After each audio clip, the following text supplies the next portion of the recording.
पुण्यामध्ये पाण्याच्या टाकीवरून काँग्रेस आणि भाजपमध्ये श्रेयवाद रंगलाय।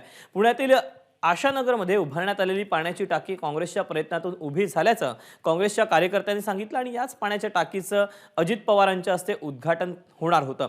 मात्र काँग्रेस कार्यकर्त्यांनी त्याला विरोध करत रवींद्र धंगेकर यांच्या नेतृत्वाखाली टाकीचं उद्घाटन करणार असल्याचं जाहीर केलं आणि त्यानुसार कार्यकर्ते टाकीकडे जायला निघाले, मात्र त्यांना पोलिसांनी अडवलं। त्यावेळी आमदार धंगेकर आणि त्यांचे कार्यकर्ते यांचा पोलिसांशी वाद झाला, काही प्रमाणात झटापट देखील झाली। तो माणूस तुला काय छोटं वाटलं का तू ढकललं ते? काय मग आम्ही काय चोऱ्या करायला आलो का इथं?